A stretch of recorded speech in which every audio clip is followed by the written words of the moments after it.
Donc bonjour à toutes et à tous, merci d'être avec nous aujourd'hui pour ce webinaire sur l'écoute active, ce super pouvoir d'une communication interpersonnelle efficace. Dans un monde professionnel où l'urgence prime, écouter vraiment et pas seulement entendre peut transformer vos échanges, éviter les tensions et renforcer l'engagement. Je laisse maintenant la parole à Marie Benvelzeg, consultante formatrice en communication et soft skills pour vous guider sur une écoute plus constructive.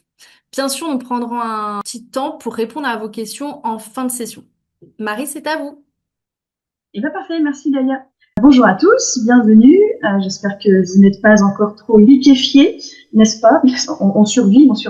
Mettez bien le ventilateur contre vous, ça va aider à passer plus vite.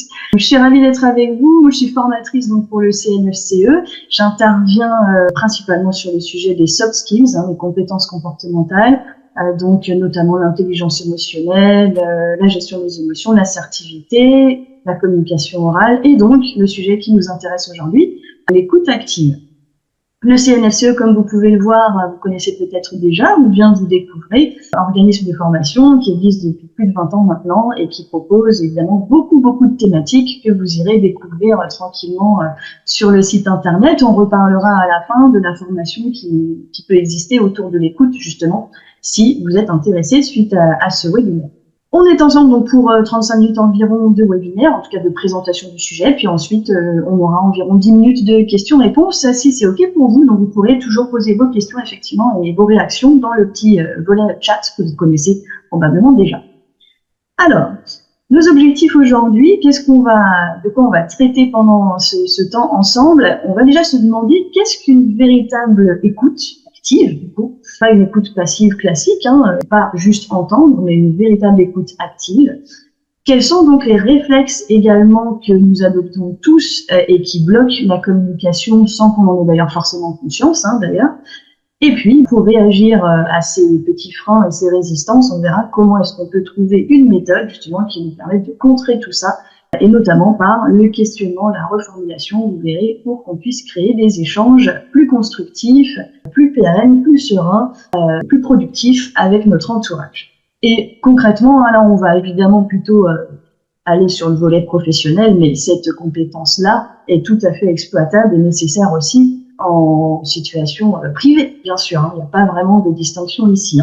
Concrètement, on peut dire que écouter est probablement la compétence relationnelle la plus sous-estimée aujourd'hui et pourtant l'une des plus puissantes pour améliorer vraiment la qualité de nos relations interpersonnelles, encore une fois, qu'elles soient pro ou privées. Et Goethe disait ça très bien, n'est-ce pas? Parler est un besoin, c'est relativement facile, entre guillemets, pour la plupart d'entre nous, mais écouter, c'est vraiment un art, un talent, une compétence clé qui se développe aujourd'hui, du coup, de plus en plus dans les entreprises, parce qu'on se rend bien compte de la nécessité de travailler ce point-là. Une fois qu'on a dit ça, demandons-nous déjà pourquoi est-ce que c'est si difficile de bien écouter, c'est-à-dire de vraiment écouter quelqu'un, de comprendre ce qu'il essaie de nous dire, de l'accompagner au mieux, etc. Là, je veux bien, si vous êtes d'accord, que vous me donniez 2-3 pistes dans le chat. Donc, comme si vous posiez une question, en fait, je veux bien que vous me disiez, à votre avis, qu'est-ce qui fait que c'est si difficile de bien écouter une personne, de l'écouter réellement? Je vais attendre un petit peu vos réponses. Et puis, je reprendrai après. Alors, super. J'ai d'une part déjà les préjugés. Évidemment. J'y reviendrai après, mais allez-y. Envoyez tout ce à quoi vous pensez. La concentration, qui peut être difficile, tout à fait. Est-ce que vous voyez autre chose encore? Les préjugés, voilà, on est parasité par autre chose, oui, bien sûr, par l'environnement, entre autres. Est-ce que vous avez encore d'autres idées? Qu'est-ce qui vous empêche de vraiment être parfaitement disponible et de bien comprendre l'autre? Ah oui, effectivement, on veut répondre, voilà. C'est difficile parce qu'on veut répondre, j'ai comme proposition. Effectivement, on va en parler. Parce qu'aussi notre temps d'attention diminue, c'est vrai. On sait que d'ailleurs, l'être humain est de toute façon pas super performant en la matière déjà, en capacité d'attention totale, j'entends. Et puis c'est vrai que les nouvelles technologies, les écrans, etc., font que ce temps d'attention, il diminue. Super, merci, ça fait déjà pas mal de choses. Vous avez bon, bien sûr, c'est notamment pour toutes ces raisons que vous avez citées qu'on a du mal à bien écouter. Je vais aller un petit peu plus loin. Concrètement, Vous connaissez peut-être cette représentation schématique de l'entonnoir de la communication, on l'appelle comme ça, qui nous dit en fait que concrètement, on ne perçoit jamais la réalité vraiment telle qu'elle est, mais telle que notre cerveau la reconstruit. Quand vous communiquez, il y a d'un côté l'émetteur et de l'autre côté le récepteur. L'émetteur, si c'est moi, j'ai un message à faire passer, je sais parfaitement ce que je vais dire, donc dans ma tête, j'ai bien 100% de mon message, pas de souci. À ce stade, mon message, il est encore vraiment entier. Et puis, je vais le verbaliser. Et à ce moment-là, vous voyez sur la droite, tous les filtres qui apparaissent, à ce moment-là, je vais déjà perdre environ, parce qu'évidemment, c'est une représentation schématique, les chiffres n'ont pas de valeur scientifique absolue, hein, évidemment. C'est pour avoir une idée de l'impact de chaque filtre. Mais je vais perdre environ déjà 20% de mon message, parce que j'ai le filtre du langage qui va intervenir. Et je pense que ça vous est déjà tous arrivé de vous dire « Ah, je voulais dire ça et je l'ai dit complètement à l'inverse. J'ai pas du tout dit ce que j'avais prévu dans ma tête. » Ça nous arrive tous les jours, tout va bien, c'est naturel, on est tous logés à la même enseigne. Mais en tout cas, ça joue énormément dans la communication avec l'autre. Derrière, vous voyez que donc j'ai verbalisé mon message, très bien, et du coup, je me retrouve du côté de l'autre, le récepteur, et lui déjà, il y a ce qu'il va entendre. Et donc là, forcément, si vous avez déjà des personnes qui ont éventuellement des problèmes d'audition, on a déjà une déperdition. Mais même sans problème d'audition, comme vous pouvez avoir, c'est ce que vous avez dit d'ailleurs, plein de perturbations autour, hein, si vous êtes dans la rue en train de marcher, évidemment, on est d'accord qu'il y a plein de bruits parasites. Donc c'est tout ce qui est lié au filtre de la perturbation, là, et ben, on est d'accord qu'on va entendre quelque chose et puis on va comprendre potentiellement autre chose. Et vous voyez que donc petit à petit, on perd encore un petit peu du message à chaque fois. Il y a ce qu'on croit comprendre en plus, hein, il y a ce qu'on croit comprendre et ce qu'on comprend réellement. Ça, c'est bien connu. Hein. Donc là, vous voyez, hein, tous les filtres qui interviennent, la compréhension, puis la mémorisation, ce qu'on est capable ensuite de retenir. Et ensuite, et c'est là qu'on peut valider vraiment si on a bien fait passer notre message ou pas, si la personne en face est capable de répercuter à peu près correctement ce qu'on lui a véhiculé, super, c'est que vous avez plutôt bien communiqué, mais dans beaucoup de situations, on comprend que c'est difficile en fait de répercuter exactement ce que l'autre nous a envoyé. C'est l'effet téléphone arabe, hein, qu'on connaît bien concrètement. Alors, le schéma nous dit qu'à la fin, on se retrouve avec plus que 10% du message.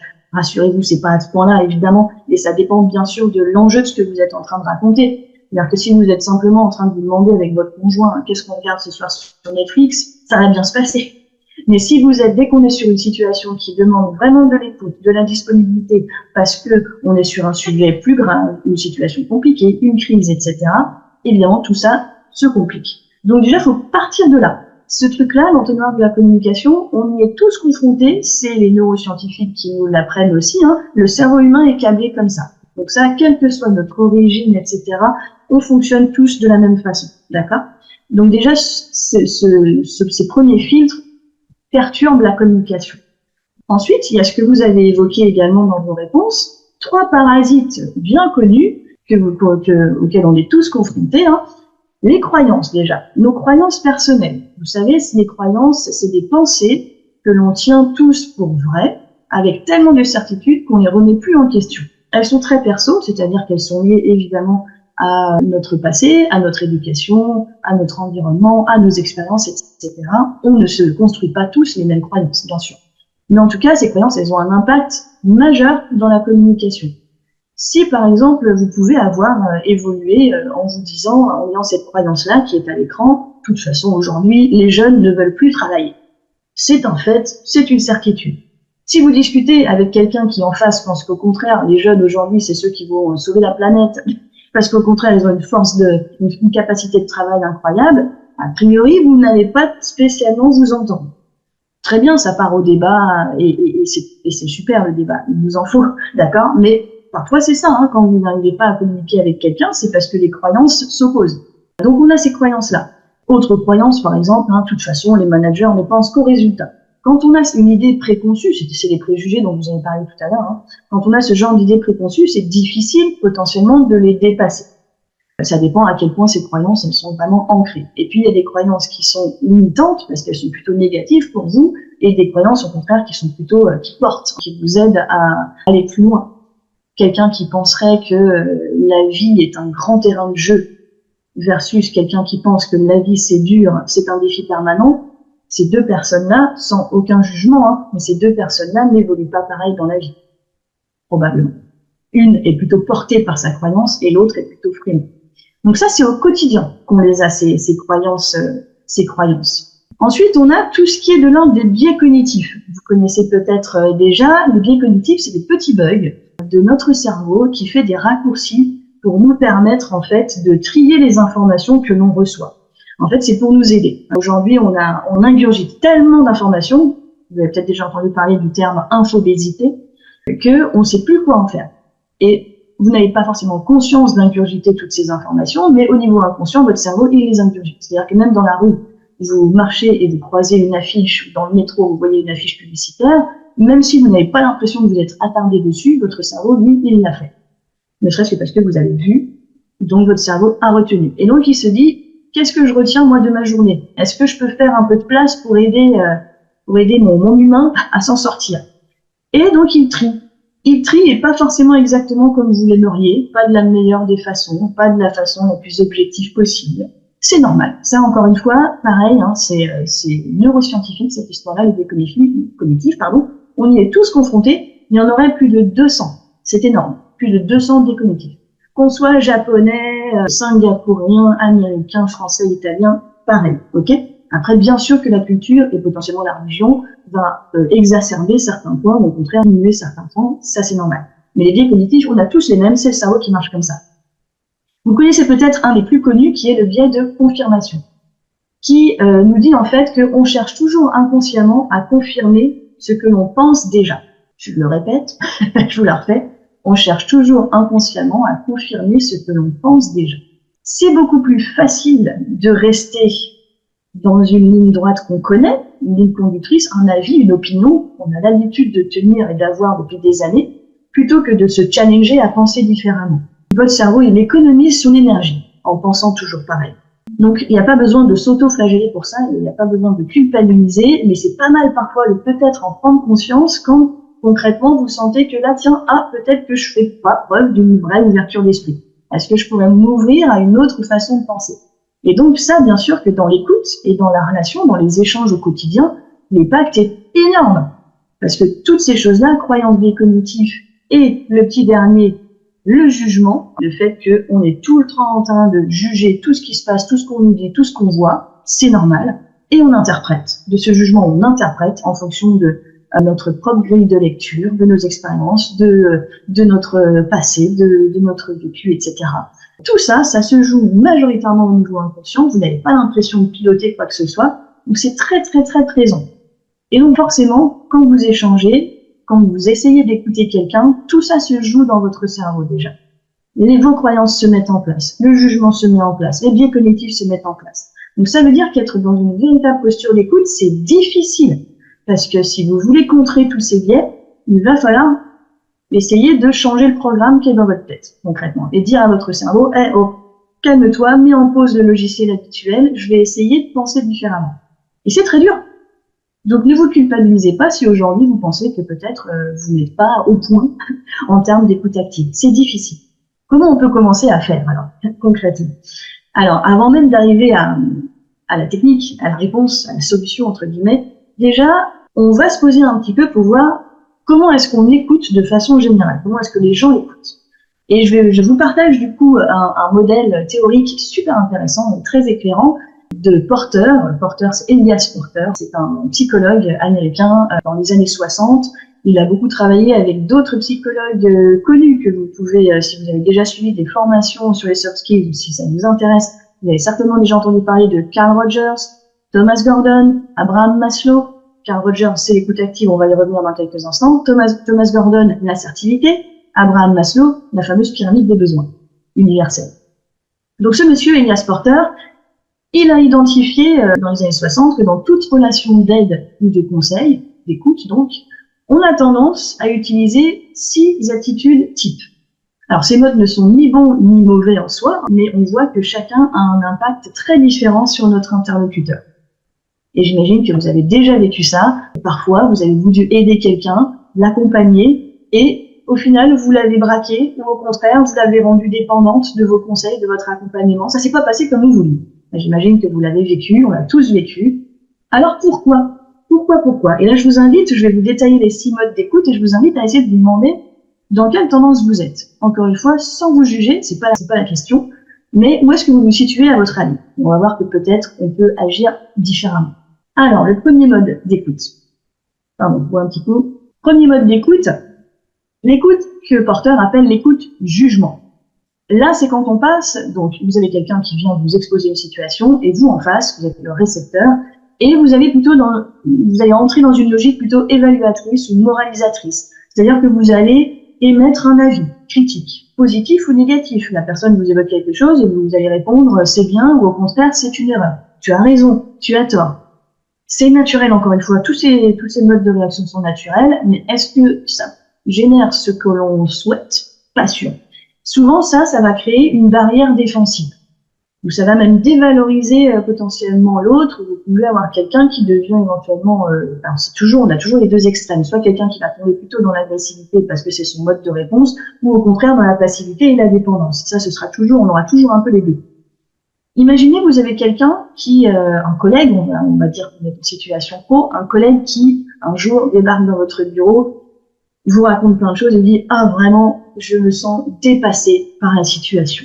Bon, quand quelqu'un vient vous poser quelque chose qui a l'air un petit peu lourd, c'est là qu'on peut se mettre en mode écoute active. Cette personne a besoin de vous, en tout cas. De vos oreilles, déjà. Ok?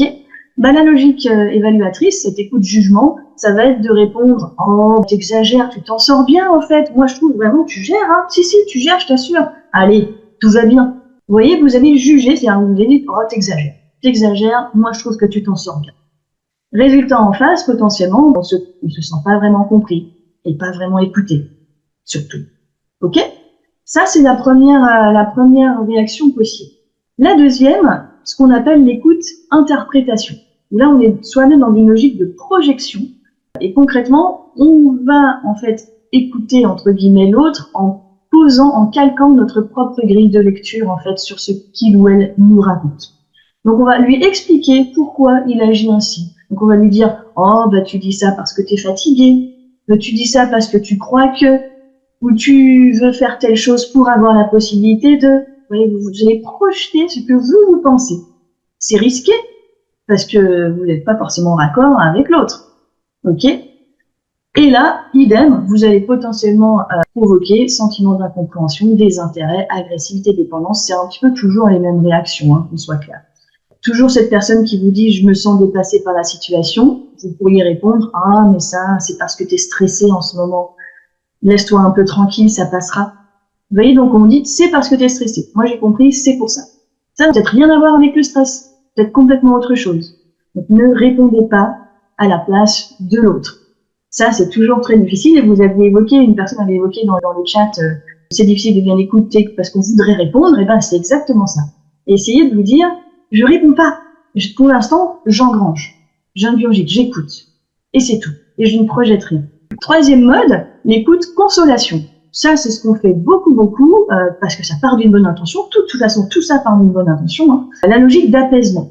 Bien, on va encourager, on va rassurer. Oh, ça va aller, c'est pas grave, t'inquiète pas. Et je te comprends, moi aussi, j'ai vécu un moment comme ça, c'était vraiment difficile, mais ça finit par passer. C'est bienveillant, il n'y a pas de souci. Mais finalement, vous minimisez le problème de l'autre. Vous ne l'écoutez pas vraiment, vous ne l'entendez pas vraiment. T'inquiète pas, c'est juste une mauvaise période à passer. C'est gentil. Ça fait pas avancer le schmilblick, concrètement. Ok? Quatrième, l'écoute solution. L'écoute solution, vous allez entrer dans une logique opérationnelle. C'est pareil, on est très nombreux à se situer ici. Vous pensez que la personne vient vous exposer un problème potentiellement pour avoir une solution. Donc, vous allez tout de suite lui proposer quelque chose à ta place. Je ferai comme ci, je ferai comme ça. Je te conseille tu devrais. Ça peut être efficace si c'est ce que veut la personne. Mais si c'est pas ce qu'elle attend, ça peut l'empêcher aussi de réfléchir par elle-même. Et c'est jamais bon dans des situations comme ça où vous avez besoin de poser un peu à plat un problème ou quand c'est une situation qui génère beaucoup d'émotions. Vous voyez, là, c'est vraiment tu devrais mettre en place tel plan d'action, etc. Idem, ça part d'une bonne intention, mais en fait, concrètement, vous apportez un conseil qu'on vous l'a pas expressément demandé. D'accord? Donc ça, c'est pareil, on va essayer d'éviter. Ensuite, on trouve aussi l'écoute investigation. Alors là, c'est des gens qui sont dans une logique analytique, on les voit venir souvent, c'est assez rigolo. C'est des gens qui vont poser beaucoup de questions pour comprendre ce qui se passe. Alors pareil, hein, c'est parce qu'il y a une vraie volonté d'aider et de comprendre. Mais alors, on est en mode qui, quoi, quand, où, comment, et pourquoi, et parce que, et là, qu'est-ce que t'as fait, etc. Alors, attention, si on y va, on va trop loin, ça fait un peu le mode interrogatoire de police, et l'autre se sent vraiment interrogé, mais pas écouté. C'est-à-dire qu'en plus, vous lui laissez pas la place. Donc, il peut y avoir un petit sentiment d'être pris au piège, un peu de confusion, parce que la personne est bombardée de questions, elle sait plus trop quoi répondre, elle sait plus ce qu'elle voulait vous dire. Donc, attention, toujours cette personne là qui vous dirait « je me sens vraiment dépassée par la situation », là, si on était dans cette logique d'investigation, on dit « ah bon, qu'est-ce que tu n'arrives pas à gérer? Et depuis quand? Et pourquoi? Et avec qui? Et ça s'est produit récemment? Etc. etc. » Attendez. Les questions, on va évidemment questionner, vous allez voir dans quelques minutes, on va questionner notre interlocuteur. Mais pas en mode bombardement, ok? Tranquille. Déjà, on le laisse parler et on verra après quand on aura besoin de clarifier des choses. Ça, c'était donc les 5 modes qui peuvent être inefficaces, hein, a priori. Pas toujours. Parfois, vous allez apporter un conseil et ce sera ce qu'attend votre interlocuteur et ça matchera super. Mais vous n'êtes jamais sûr à 100%. L'écoute qui serait l'écoute parfaite pour porteur est donc ce qu'on appelle l'écoute empathique, où là, vous entrez dans une logique d'accompagnement. C'est-à-dire que, alors l'empathie, je peux replacer un petit peu ce qu'est l'empathie pour être sûr qu'on parle de la même chose. Être empathique, c'est reconnaître et comprendre les émotions de l'autre, tout en maintenant la distance affective. Ça ne veut pas dire se jeter avec l'autre dans son malheur ou ses problèmes, ok? C'est comprendre et reconnaître, mais maintenir la distance affective. Donc ça ne veut pas dire être ultra sensible. On peut entendre plein de choses sur ce sujet aujourd'hui. Pas du tout. L'empathie, c'est le juste milieu. La compréhension, tout en se préservant, ok?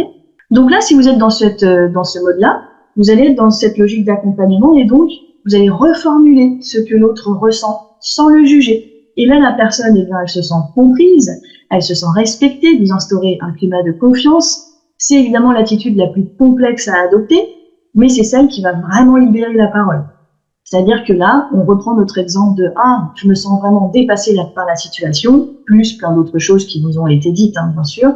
Et vous, en face, vous pouvez répondre quelque chose du genre « ok, si je comprends bien, tu sens de traverser une période difficile qui impacte ton quotidien. » Vous voyez, je répète, en d'autres termes, bien sûr, pour un mode perroquet, ce que l'autre m'a évoqué, et je ne projette rien de mon univers. J'essaye pas d'analyser, j'essaye pas d'interpréter, de projeter quoi que ce soit, juste je résume.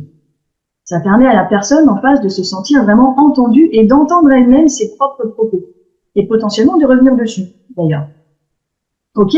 Donc on aide la personne à nommer ce qu'elle éprouve, à nommer ses émotions, son ressenti, on l'aide à clarifier, on l'aide à résoudre, si possible, les difficultés ou problèmes qui se posent à elle, et on l'aide à trouver ses solutions, sans imposer notre solution et notre réponse qu'on pense avoir déjà. C'est une attitude qui vise en fait la symétrie relationnelle et qui n'induit pas de relation de pouvoir entre l'écoutant et l'écouté. C'est pour ça que c'est dur. C'est pour ça que c'est dur, bien sûr, d'être au même niveau. Alors, c'est là que je voudrais aussi vous interroger, maintenant que vous avez entendu ces différents modes, est-ce que dans le chat, vous pouvez me dire un petit peu aujourd'hui, à votre avis, vous, quel est votre réflexe le plus fréquent? Est-ce que, voilà, vous êtes plutôt dans la logique de consolation, d'interprétation, de jugement, de conseil, d'investigation, etc., à votre avis? Et on se juge pas, hein, c'est pas du tout pour critiquer quoi que ce soit, c'est pour avoir un petit état des lieux, à votre avis, vous êtes où? Et si vous pensez que vous êtes déjà dans l'écoute empathique, génial, dites-le aussi. Alors, première réponse, opérationnelle et analytique, ouais. Accompagnement en essayant d'être bienveillant, super. Consolation, et oui, c'est souvent, c'est très souvent. Donc ne vous jugez pas pour ça. Un peu tout, selon les sujets. Ben oui, c'est vrai, selon les sujets, selon les personnes aussi, évidemment. On n'a pas du tout la même attitude hein, selon la personne en face de nous. Selon si on a déjà des atomes crochus avec ou pas, clairement. Pardon, j'ai avancé, je voulais dérouler le chat, excusez-moi. Je trouve que ça varie du moment, comment on est et qui on est en face de soi, absolument. Voilà, ça varie bien sûr totalement en fonction de la personne et du moment, vous avez raison, et je vais y revenir d'ailleurs dans un instant. Autre, voilà, apaisement et solution, ok, et sinon j'adapte ma communication à mon interlocuteur. Bravo, bravo, super, si ça marche en plus, félicitations. C'est ce qu'on cherche d'ailleurs à travers l'écoute active, à nous adapter au maximum au mode de communication et d'interaction de la personne en face. Très bien, merci pour vos réponses et votre participation. Alors, le réflexe majeur, très souvent, c'est quand même beaucoup la solution ou la consolation. Je dirais qu'on tombe, pour une grande majorité d'entre nous, dans ce petit piège. On pense que les autres attendent forcément nos avis et nos conseils. Or, avant d'aider, il faut déjà comprendre, d'accord? Donc, je vous invite à ne pas donner de conseils tant qu'on ne vous en demande pas. Attendez que ça vienne de l'autre. Ou alors, posez clairement la question, qu'est-ce que je peux faire pour toi? Qu'est-ce que tu attends de moi? Mais essayez de ne pas intervenir tant qu'on ne vous l'a pas demandé. Comment faire preuve, du coup, maintenant qu'on s'est dit tout ça, d'écoute active? Alors, je vous parlais tout à l'heure très rapidement de ce monsieur Carl Rogers avec qui donc Elias Porter a travaillé. Voilà, c'est tout un petit cercle de psychologues américains qui ont beaucoup théorisé parmi les premiers sur toutes ces notions, qui ont un peu découvert les soft skills, concrètement découvert, ont posé le nom sur les soft skills et qui ont identifié que ces compétences comportementales, elles étaient essentielles pour obtenir de bonnes relations. Ce qu'il nous dit, Carl Rogers, pour lui, l'écoute active, c'est une écoute bienveillante qui cherche à comprendre avant d'influencer. C'est super intéressant parce que vous voyez, ça dit tout ce qu'on vient d'évoquer. Avant même d'essayer de conseiller, de rassurer, de donner une solution, on essaye déjà de comprendre. Et très souvent, on l'a vu avec l'entonnoir de la communication, on croit comprendre et puis on a compris autre chose. Donc, faut y aller mollo, en gros. Petit point important aussi que vous avez évoqué du coup dans le chat. On ne peut pas toujours être en situation d'écoute active. Ça demande un effort, vous l'avez compris, c'est pas naturel. C'est pas du tout naturel. C'est un mode d'écoute vraiment actif. Pensé, réfléchi, pas du tout spontané. En tout cas, plus ou moins selon les personnes. Donc, par exemple, pas d'écoute active en situation d'urgence, parce qu'il y a d'autres choses à gérer, concrètement. Pas si on attend de vous une décision rapide, parce que vous ne pouvez pas prendre le temps. Pas lorsqu'une situation est bloquée, si votre interlocuteur est agressif, par exemple, envers vous, ou non constructif. Vous voyez, toutes ces situations-là où c'est plus la peine, vous ne pouvez pas. Vous ne pouvez pas faire de miracle. Donc, l'écoute active, c'est quand vous avez du temps, quand vous êtes vraiment disponible et quand la personne en face est constructive. Ok? Ensuite, pour Carl Rogers, l'écoute active, c'est notamment mettre en mots l'implicite. Et c'est ça qui est difficile, c'est que très souvent, quand vous avez quelqu'un qui vient vous partager quelque chose d'un petit peu lourd, il y a des émotions. Qui dit émotion dit que les mots peuvent sortir un petit peu n'importe comment, c'est pas très clair, etc. Tout n'est pas dit. Et donc, vous, votre rôle d'écoutant, ça va être vraiment d'essayer d'aller creuser, d'aller voir ce qu'il y a derrière la partie émergée de l'iceberg. Qu'est-ce qui n'est pas exprimé? Tout le message subliminal. Mais pour autant, vous n'allez pas tirer de réponse, vous n'allez pas mettre le doigt sur l'implicite à travers vos interprétations et votre jugement personnel. Non, à travers des questions. D'accord? Donc toujours pareil, ne projetez rien. On va aller questionner. Si on ne comprend pas, on va aller questionner. Déjà, 4 conditions donc essentielles pour être à l'écoute. Une disponibilité réelle. Dans la tête aussi, pas juste une disponibilité, j'ai quelques minutes devant moi et je suis tranquille dans mon bureau. Non, aussi disponibilité intellectuelle et émotionnelle. C'est-à-dire que si vous-même vous êtes en train de vivre une situation difficile, ça va pas être le bon moment, ok? Donc, il vaut mieux reporter, dire à la personne, je serai à 100% avec toi, avec grand plaisir, peut-être plutôt cet après-midi à telle heure, parce que là, c'est le rush, j'ai une mission, j'ai un document à rendre, un client à rappeler, que sais-je, ou même juste, je suis pas au top là tout de suite, mais demain matin, ça ira mieux. Donc, ayez aussi cette sensibilité de vous dire, cette honnêteté de vous dire, est-ce que je peux vraiment là faire quelque chose pour la personne ou pas? Ou est-ce que ce sera contre-productif finalement? Donc disponibilité totale, ça veut dire que j'éteins aussi mon téléphone, je regarde plus les notifs sur mon ordinateur, je ne fais que regarder la personne en face de moi.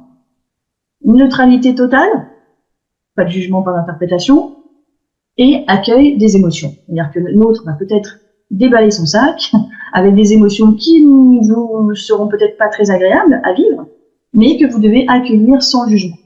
Ça ne veut pas dire, l'écoute active ne veut pas dire qu'on est d'accord avec tout ce que nous raconte l'autre et avec sa façon de réagir, pas du tout. Mais on va chercher à comprendre son cadre de référence. Vous avez le droit de vous dire intérieurement, moi dans cette situation, j'aurais pas fait ça. Très bien. Mais là, ce qui nous intéresse, c'est l'autre. Et elle a besoin de nous. Donc ok, elle a fait comme ci, elle a fait comme ça. Voyons comment on peut l'accompagner, même si je suis pas d'accord. Ça aussi, c'est difficile parce que il faut accepter que c'est un temps d'échange qui est d'abord pour l'autre, pas pour vous. C'est pas vous qui devez exister à cet instant T, c'est l'autre. Et donc, il faut mettre un petit peu en sourdine son ego, concrètement. Et pour ceux qui ont moins imposant, c'est plus compliqué. Une fois qu'on s'est dit ça, qu'on a ces 4 conditions et qu'on essaie de les respecter au mieux. Après, on est des êtres humains, on n'est pas parfaits, hein, donc ne soyez pas trop exigeants envers vous-même non plus. Comment est-ce qu'on fait concrètement? Eh bien, donc, on va aller questionner. C'est-à-dire que pour comprendre, on va poser des questions pour être sûr qu'on parle de la même chose, qu'on est sur la même longueur d'onde, que tout est clair et qu'on n'est pas en train de se faire un film. Alors, vous connaissez probablement toutes les questions qu'on peut poser, tous les différents types de questions, ouvertes, fermées, questions de relance, questions de précision, les questions alternatives. Questions alternatives, si vous ne voyez pas, vous savez, c'est et du coup, dans cette situation, tu aurais plutôt envie de faire comme ci ou comme ça. Vous voyez, on propose quelque chose, ça aide l'autre à peut-être se positionner, à clarifier sa pensée, etc. Donc ça, si vous voulez progresser en écoute active, il faut progresser dans l'art du questionnement, vraiment. Quelles vont être les bonnes questions au bon moment? Une question ouverte, par exemple, comment as-tu vécu cette situation que tu m'évoques? Question de relance, est-ce que tu peux m'en dire davantage? Question alternative, question de précision, quand tu dis que c'était compliqué, qu'entends-tu par là? Question alternative, autre exemple, ce qui te dérange le plus dans cette histoire, c'est le délai ou le manque d'information? Etc., etc. Vous voyez? Et là, les erreurs fréquentes, eh ben c'est justement le trop de questions, le mode investigation de tout à l'heure, qui, quoi, quand, où, hein, et surtout les questions orientées. Attention. Tu crois pas que tu aurais dû plutôt faire comme ci, comme ça? Vous orientez en fait la réponse de l'autre. Et là déjà, vous êtes en train de projeter votre univers. Et si tu faisais plutôt idem? Donc, là, soyez un peu strict envers vous-même. Attention à ne pas partir, même si c'est dur, dans l'interprétation à un moment donné. Les bénéfices de tout ça, c'est que vous allez vérifier la compréhension, vous allez réduire les malentendus, bien sûr, vous allez apaiser les tensions, créer un climat de confiance, et évidemment que la personne sera bien plus apte une autre fois éventuellement à venir vous parler de nouveau, parce qu'elle sait qu'elle peut compter sur vous. Et puis le jour où vous-même vous aurez besoin d'elle, probablement qu'elle vous renverra le même climat. C'est ça qui nous intéresse, hein, de créer les conditions qu'on aimerait voir nous-mêmes, et quand on les offre à l'autre, en général, il nous rend bien. Après le questionnement, ça y est, je vois que je suis à l'heure fatidique, donc je termine rapidement. Après le questionnement vient la reformulation. C'est-à-dire qu'une fois qu'on a obtenu nos réponses, on est a priori au bout de l'échange, que l'autre nous a tout déballé, on va essayer de reformuler avec une petite phrase qui pourrait être du style « Si je comprends bien, si je résume, tu as le sentiment d'avoir fait le tour de ton job et aujourd'hui tu as besoin de nouveaux challenges et missions pour te remotiver. » C'est ça. Et là, en fait, on attend la validation. Si OK, tout va bien, c'est que vous êtes au bon endroit. Si la personne vous dit « c'est pas exactement ce que je voulais exprimer », alors on revient au questionnement pour clarifier de nouveau et on reformulera quand on aura mieux compris. J'espère que ça va, c'est assez clair. Et dites-vous aussi que derrière chaque émotion exprimée se cache souvent un besoin. Émotion positive, besoin satisfait probablement. Émotion négative, entre guillemets, besoin non satisfait. Et là, ce qui va vous rendre très performant également dans les relations et dans l'écoute et dans la communication en général, ça va être de réussir à identifier le besoin qui n'est pas satisfait dans un échange. Et vous pourrez encore mieux accompagner si vous arrivez à comprendre ça. Et ça peut faire l'objet de plusieurs formations complémentaires, n'est-ce pas? Si je résume du coup, on peut se dire qu'on écoute à travers nos filtres de perception, l'interprétation, les croyances, le jugement, etc. Un paquet de filtres où il n'est pas question de se culpabiliser de ça, c'est naturel, c'est humain, mais si on est alerté, on peut tout de même reprendre un petit peu la main, ok? Et reprendre le pilotage de cette machine là-haut. L'idée de l'écoute active également, c'est de chercher à comprendre avant de répondre. Voilà, c'est fondamental ça. Chercher à comprendre avant de répondre.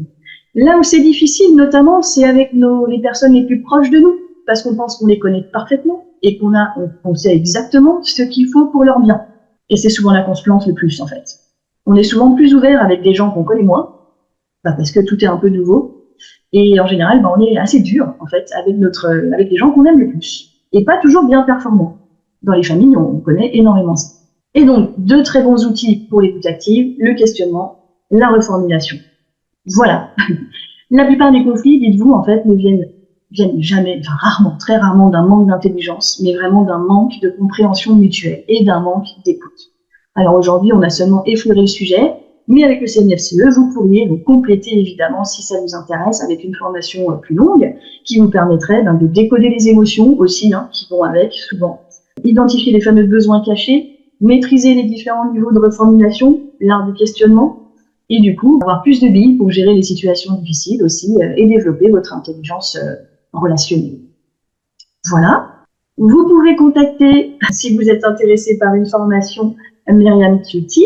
Voilà, vous retrouverez tous les contacts de toute façon dans le replay et puis de toute manière sur le site internet également. Merci de votre écoute. Vous retrouverez le replay du webinaire si vous souhaitez le revoir. Mais écoutez Marie, je pense qu'on peut arrêter là. J'ai l'impression. Oui. Merci à tous.